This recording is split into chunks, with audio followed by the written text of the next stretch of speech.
Welcome home to USA Global TV and Radio, a place where dreams take flight, with authentic storytelling, diverse perspectives and meaningful conversations, where global stories unite and bridges are built beyond all borders. Discover world-class education, entertainment, hope and inspiration. Together, we're building bridges worldwide. Subscribe to our channel, USA Global TV. Download our app, USA Global TV. Be our guest or join our team. Visit usaglobaltv.com. Thanks to our founder and executive producer, Dr. Jacalyn Kerbeck. Music score by Yeffy Tang from Cloud Road Music. Voiceover artist Mike Porter. Creative direction by Paul Garcia. USA Global TV and Radio. Your home for global connection. All rights reserved. This video and its contents are the exclusive property of USA Global TV and Radio. Unauthorized use, duplication or redistribution in any form is strictly prohibited.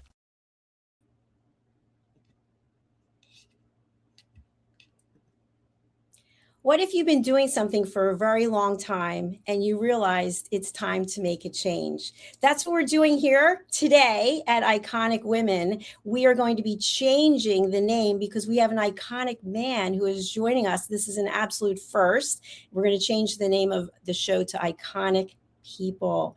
My guest today is an author, a researcher, and a professor. And we had the incredible experience of meeting at a conference. And we were both there presenting, speaking, networking, engaging. And now today, this fantastic doctor is here. Let's welcome Dr. Talisi to our program today. Hello, sir. Nice to have you here. Thank you. Thank you, Dr. Kerbeck, for having me. Yes. So for our audience who's never met you, would you say your full name and where you're joining us from today?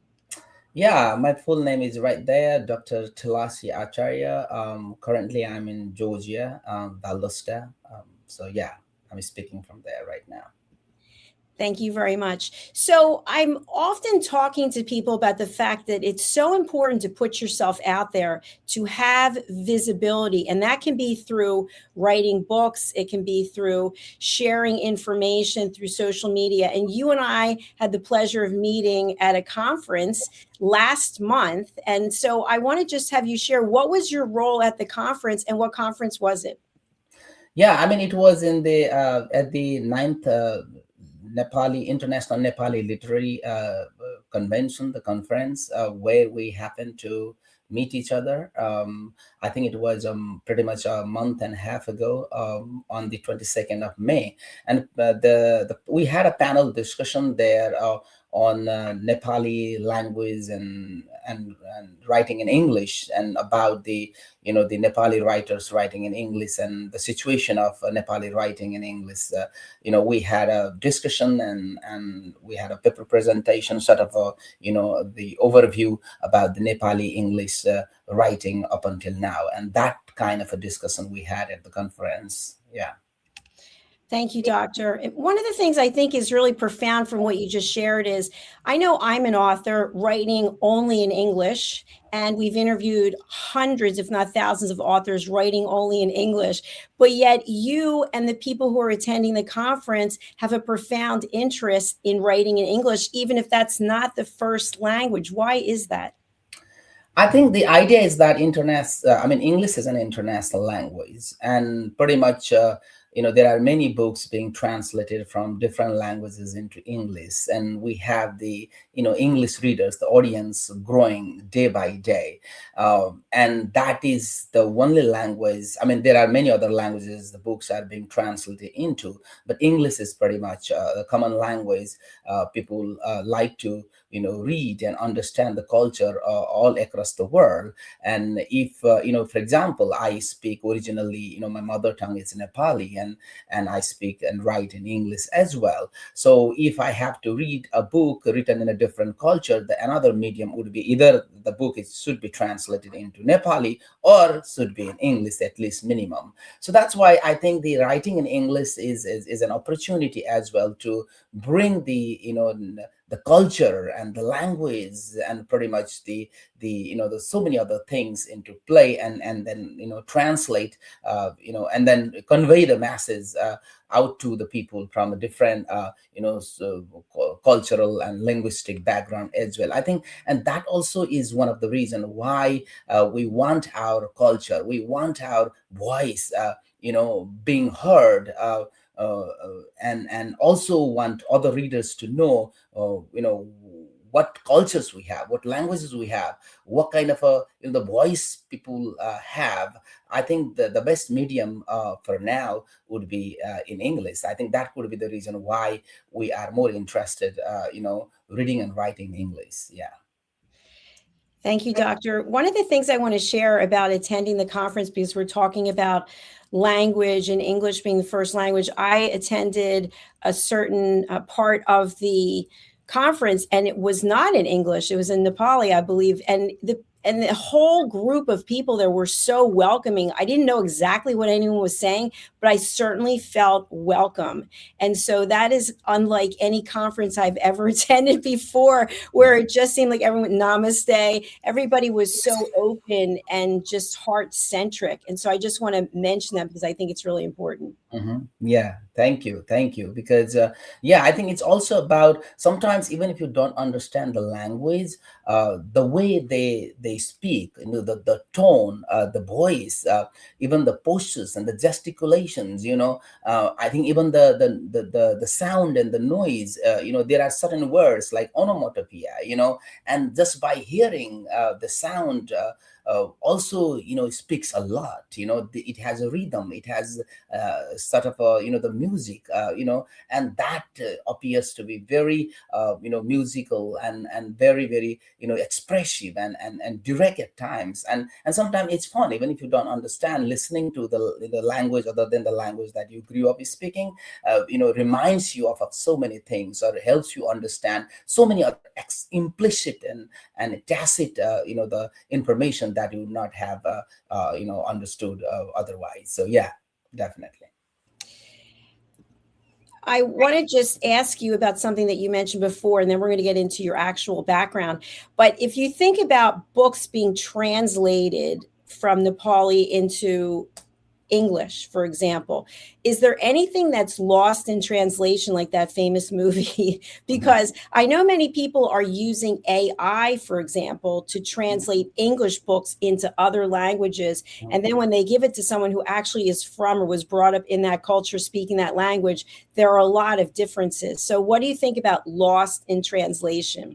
I mean, that is definitely it's a good question, and also pretty much this question definitely comes into play when we talk about translation anyway. And there will definitely be something is lost in translation. We cannot translate exactly the way it is written in an original language. No matter how much you try to translate it, or how best you translate, because the language carries emotions, a culture, the tone, the voice, and it's very hard to completely translate exactly the same kind of emotions when it gets translated into a different language. And also sometimes even if you speak in your mother tongue, that is also kind of somehow sort of a translation itself, which takes place in a very unconscious process. The I forgot his name, the author is Steiner, and he talks about in his book, I think it's a something Babel. I think that's the title of the book. I cannot remember quite well right now. He also talks about even if you are a native born English speaking person, and then you speak in English, still there is a kind of unconscious translations going on as it comes out to as you speak. But that is a very in a deeper level. But you're talking about how translating from one language to another language, how possible it is to translate, or what is the lost in translation is like. It definitely, and it's not easy. The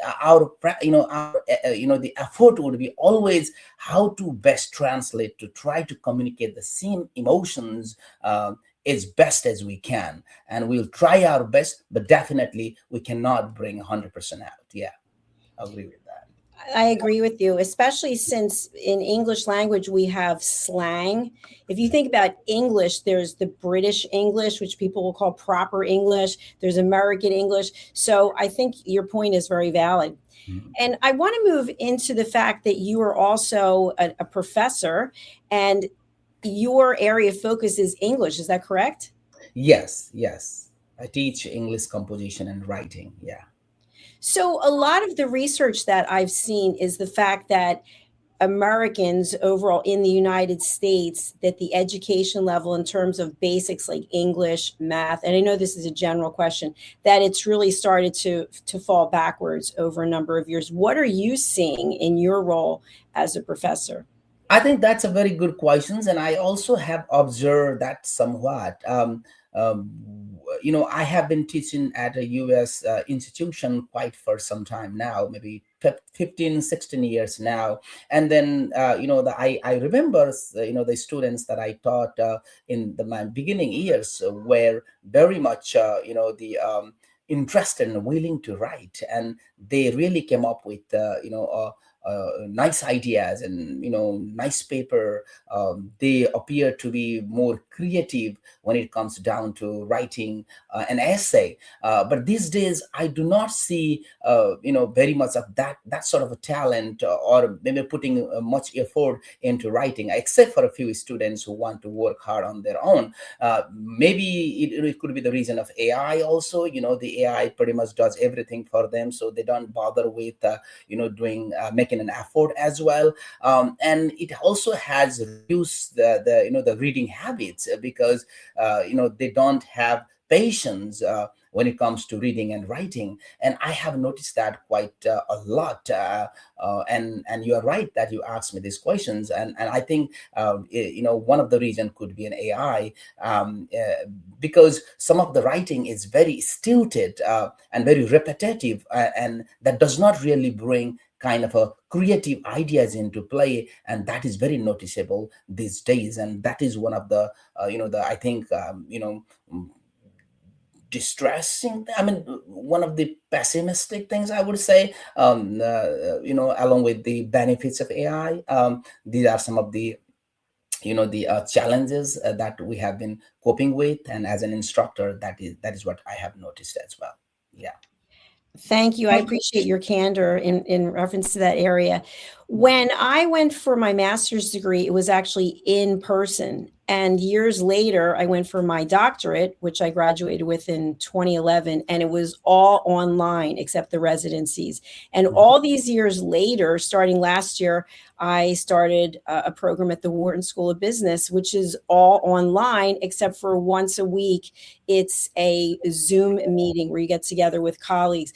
So I haven't seen from a technology perspective that much difference between 2012, 2011, I should say, and now. But what are you seeing as someone who's on the other side of it? You mean the how the technology has affected the Yes. people's. So are you finding that it's more valuable in your experience for people to be in an in-classroom setting?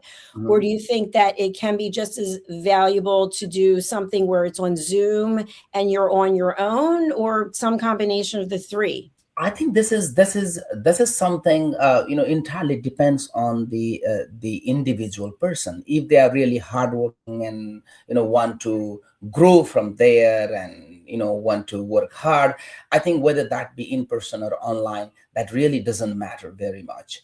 But those who want to who wants to get an excuse, or do not want to put effort, even if whether in person or online, they are really not going to do a good performance in class either.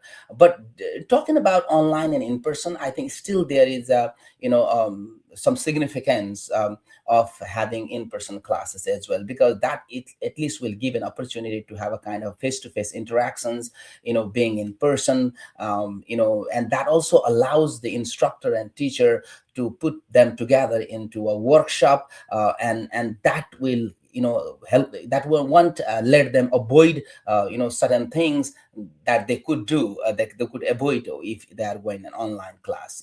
So that's why I think there are more benefits of going through an in-person class than an online class. Is entirely based on my observations, because that basically in-person class helps them be more proactive, and that also kind of encourages somehow an active learning, and can introduce so many other the technologies within the classroom, and activate the classroom quite more in a very effective way, and that will give a very less chance for students to avoid the class or to be very lethargic or passive as well. So comparatively, I think in-person class would be more effective, and more the enriching compared to the online class. That is my personal observation so far. Yeah. Thank you, Doctor. I would agree with you on that. It's almost like when we attended the conference could have been virtual where people dial in and we're all on Zoom, but it's those sidebar conversations that you have with people. You meet somebody in the hallway and you have a conversation. So I think there's validity to doing it online for people who are not able to travel, for example. They've got a lot of commitments, but I do think in person there's also value. So let's get into your books. You're the author of more than a dozen books. What was the first book you wrote, and what was the reason for writing it? Yeah, I mean, my very first book is my debut novel, Running from the Dreamland. That is something I wrote, when I came to the US to further my studies in professional writing, and creative writing was my major, and that was part of the thesis, the capstone project that I work on, and it was published in 2014, by a small press here in Atlanta. That is basically about a character who came from Nepal to the US and had to go through the harrowing experiences, in terms of the cultural adjustment and language barrier and so many other things, and what it meant to be being in a different country other than the country the character was born and raised. And he thought that America was the dreamland, but was it really the dreamland, or what is the real dreamland? Those are some of the bigger the biggest questions the novel itself asks for the readers to contemplate. So those are some of the striking questions that came to my mind, and I thought this would be a good book if I give it a kind of a fictional touch, and that is the reason why I came up with those ideas and the plot and the story in my mind, and I wrote that book.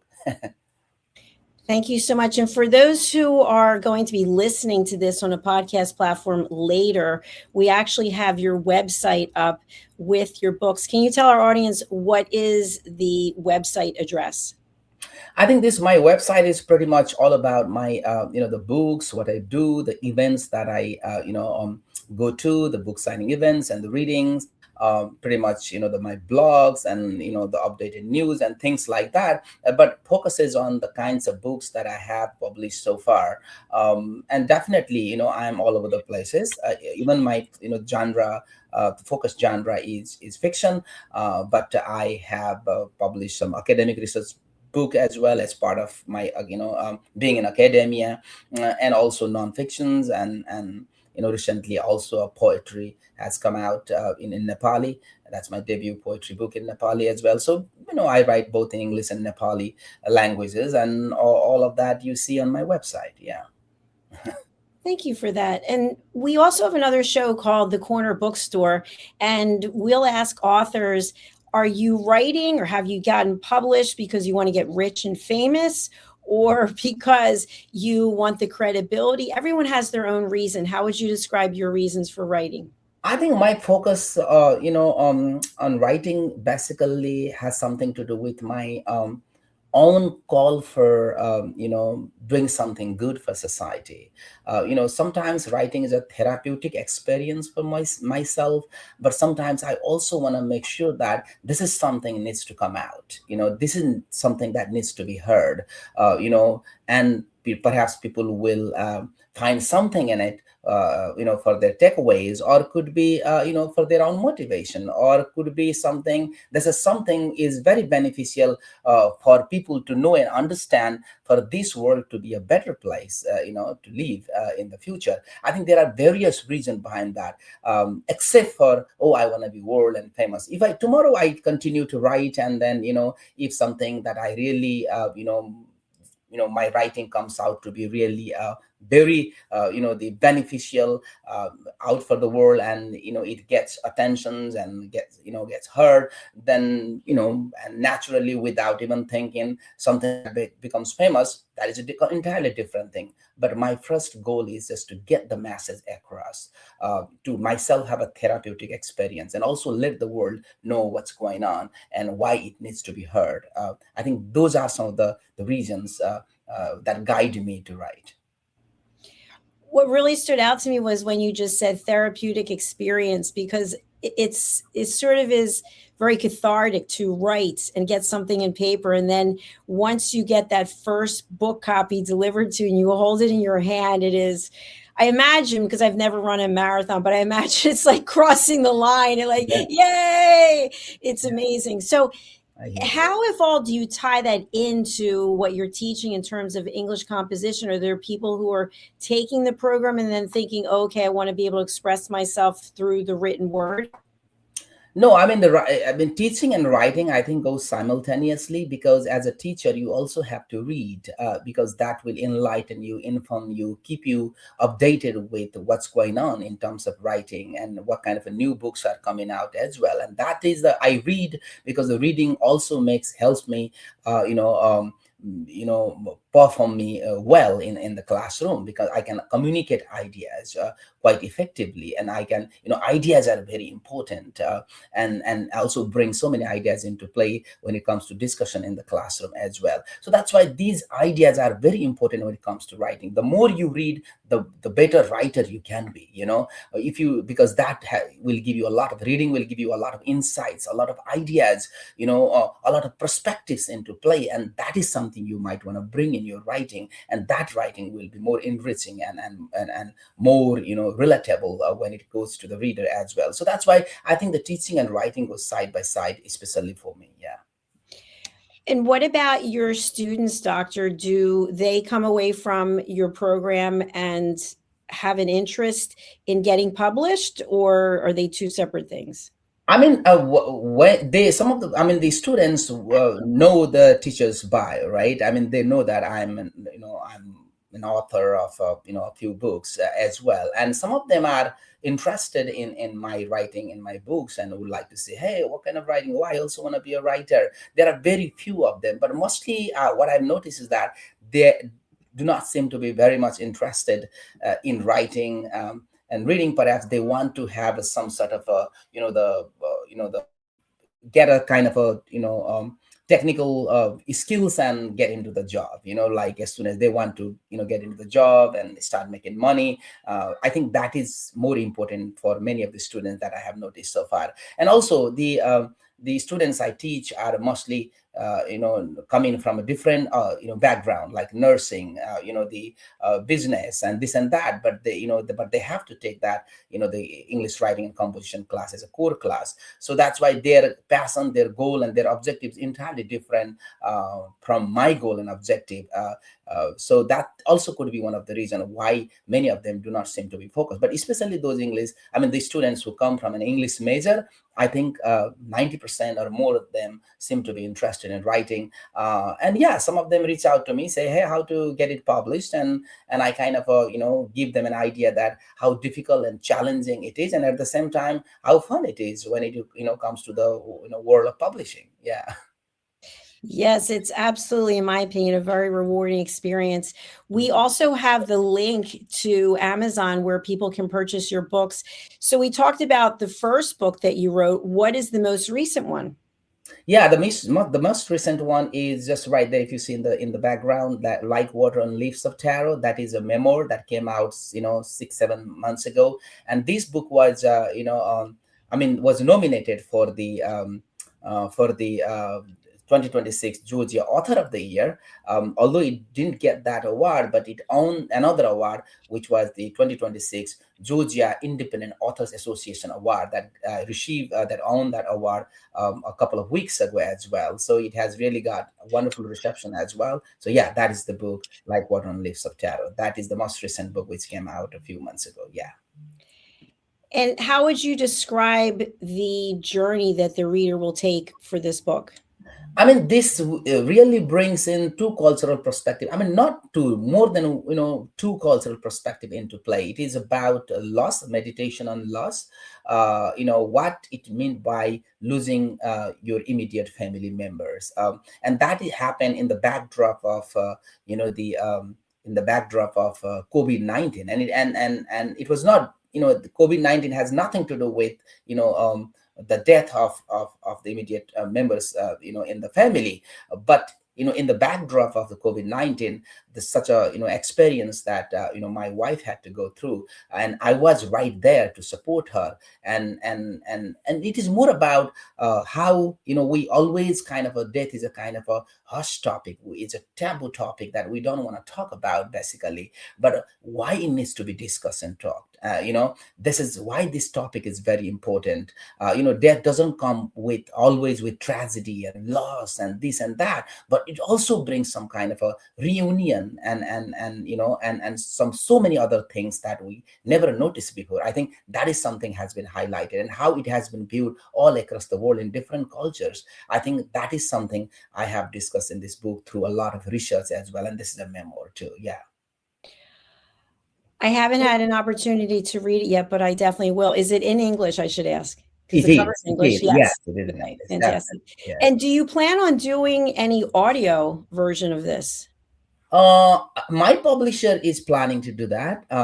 We have been talking about it. Most possibly in a few months, I think it will be out. The audio will be out, definitely. Yeah. Congratulations. That's exciting. Thank And you. so you're also a researcher. Tell us what type of research you've done or that you're doing. Yeah, I mean, my PhD is in public administration.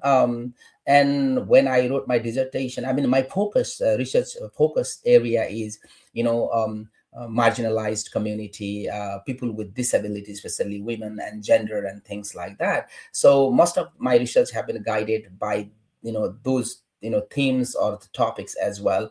But being as a, the director of the social science department at Nexus Institute of Research and Innovation, that's a research institute.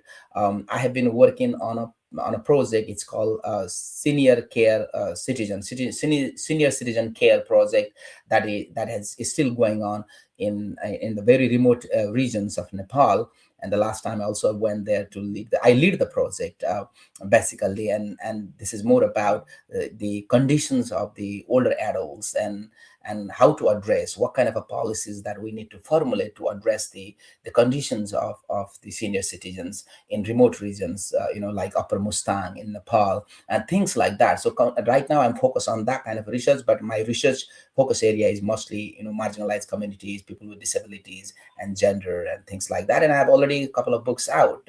One of the book is Gender, Disability, in Nepal, Sex, Gender, and Disability in Nepal, that was published by Routledge. Another book was by Sex, Desire, and Taboo in South Asia, that was published by Bloomsbury. Those are the academic research book as well. Yeah. Fascinating work, Doctor. And one of the things I'm wondering in reference to this area when it comes to senior citizens, I'm 63. I'm not sure if that makes me a senior citizen yet or not. I forget what the age is. But when I was growing up as a baby boomer, we were taught, and I believed, that you treat your elders with respect. And I know in certain parts of the world that still goes on, but I don't see that much of it in my own experience in the United States. What are your thoughts about that? I think that's a beautiful thoughts and questions that you have raised. We still have, I mean, basically the Nepalese culture is more about respecting seniors like elders. Love youngers. The young people. Younger than you, and then the respect the one who is older than you. This is an idea that we still have. In Nepali culture, definitely. But I don't know, because of these globalizations and technology subtitles, all kind of stuff. And I don't know this, the Westernizations. I don't know. I really don't know. These days we do not seem to be, people being very mindful and thoughtful of that idea. But still, I still see that it still prevail that, hey, we need to love younger than us, and respect older than us, that kind of a phenomenon. But even if we have that the idea in saying, but in practice, we really need to work on that somehow. But in Nepali culture, still the policy suggests that when you are 60 plus is senior citizen, but internationally 65 plus is kind of I think defined as senior citizens. But when I do my research, I still put that category 65 plus under senior citizen category. Anyway, so yeah, I think that is still in there in Nepali culture, because Nepali culture is more about respecting and loving as well. So I see people still being respectful of older than themselves. Yeah. I'm glad to know, first of all, that I'm not a senior citizen yet. Yay. That's a good thing. And the second thing is, I also remember, in line with what you said, I remember growing up, if I didn't know something, go ask your father, go ask your teacher. Now it's like, go ask YouTube. YouTube can tell you everything, but it's not the same thing as interacting with a person. And I think, although we have so much access to resources, that you can take that information, and that's a great way to start a conversation with someone. Hey, I looked up something from the 1940s, and you were around then. What did you, whatever the question might be, you can bring someone in to actually create a very dynamic conversation. So, so can you repeat that questions again? I thought you were just No, sharing. I think we can. I think we have so much information available to us that we can use that as a stepping stone or a foundation to have conversations with people who are older or people who are younger. I feel like each and every one of us has something to share. And it doesn't really matter what our age is. It's just about getting Yeah. people to open up and share their experiences. Yeah, definitely, because we all have our own thoughts and ideas. No matter what age group you have, we always bring our perspectives into play, because our mindset, our worldviews, our perspectives are shaped by our upbringing, the environments around us, or maybe the heredity as well, right? Because the kind of heredity that you have, or the environments that you have come from, definitely shape your worldviews and thoughts, which is completely different from mine. So listening to you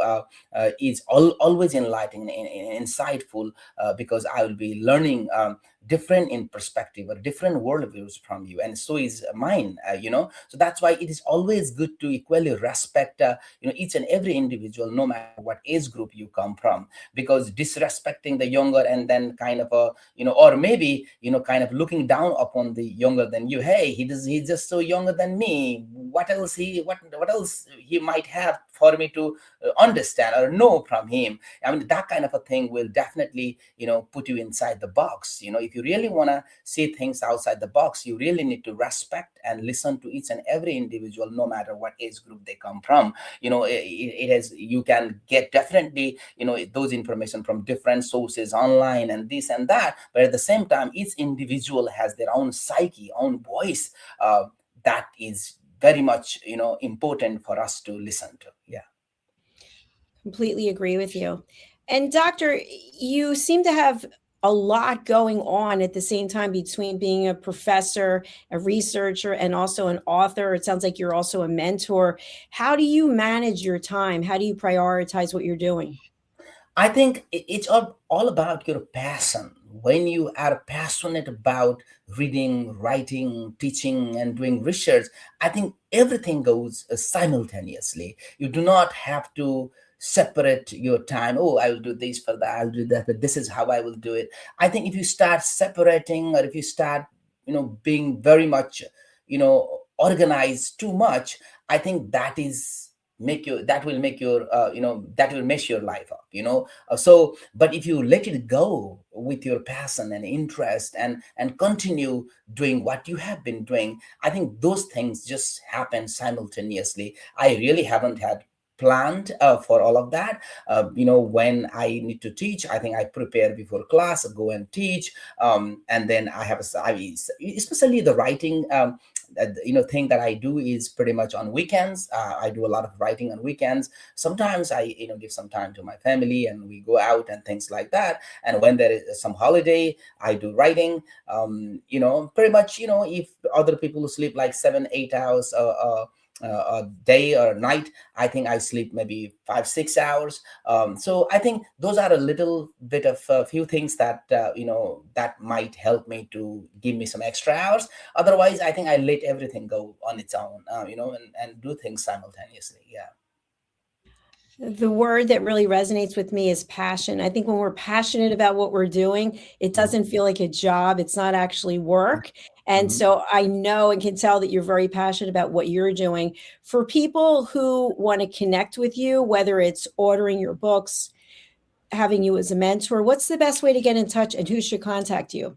Yeah, I think pretty much, all my contact information is on my website. I'm available through, any social media. I'm on Facebook. I'm on, even TikTok. You see, I have 2 Twitter account. I mean, they call it X, I guess, these days. So yeah, and I have my email address also is right there. So either way, you can reach out to me, and that is the way we can get in touch. Yeah. Yeah, that's We the way. are showing your website right now again, but for people who are listening and they can't read the banner, can you speak verbally as to the best way to contact you? Yes, definitely. So you can reach out to me through my email address, which is my first name Tulasi, Tulasi dot, and my last name Acharya, one, the digit one, at gmail.com, or my website www.tulasiacharya.com. So yeah, so those are my the contact info. Yeah. Thank you very much, Doctor. As we close out, what's a final message that you'd like to leave with our audience who might be watching live, or maybe they're watching a year from now? I think always keep doing what you have been doing, especially the things that is that you are very passionate about. And then always get motivated. When you wake up in the morning, perhaps just do a little bit of a yoga and some kind of a breathing exercise, inhale, exhale, walk a little bit, do a little bit of a morning walk, an evening walk, a little bit of a jogging. And then if you are interested in writing, write a page or two every day, read a few pages every day. Always keep motivated. And if you are not a writer, just keep motivated all the time, think positively all the time, be optimistic about life, and just continue doing what you have been doing, but do something that you are passionate about, and that is something that keeps you happy. So yeah, thank you.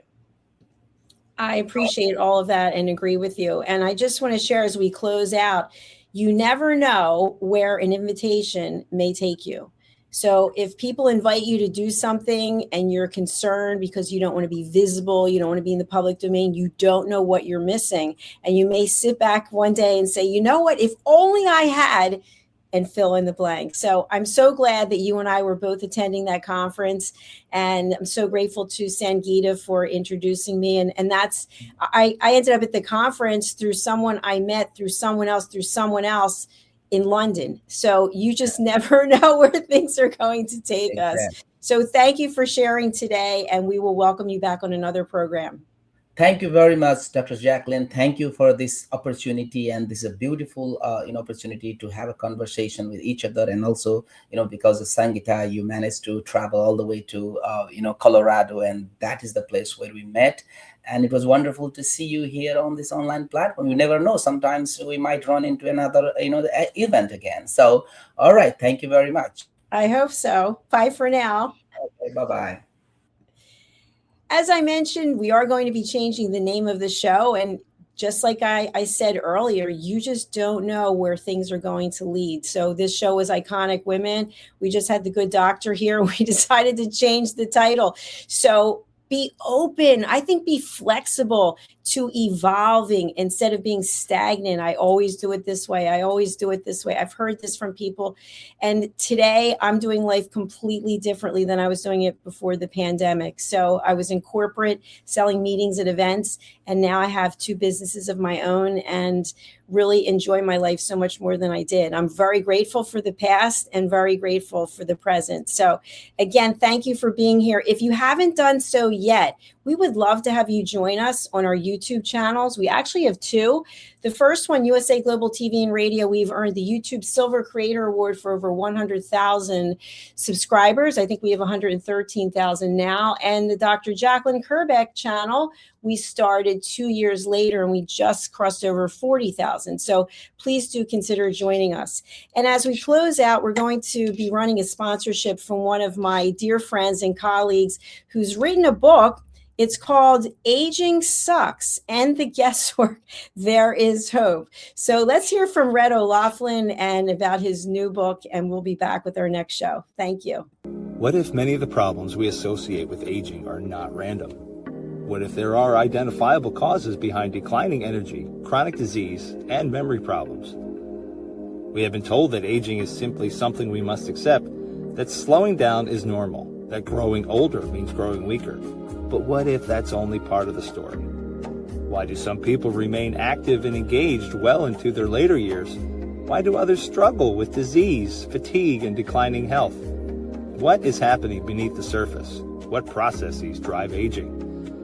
In Aging Sucks, researcher, educator, and author Red O'Loughlin explores what researchers have discovered about why we grow older. No medical degree required, no confusing jargon, just clear explanations of what researchers have discovered about the processes that influence aging. You cannot stop aging, but understanding its causes may help you make better decisions about your health, your future, and your quality of life. Because understanding comes before action. Action creates hope. Aging Sucks. End the guesswork. There is hope. People are searching for experts every day. Are they finding you, or are they finding someone else? Every day, professionals are building authority through media.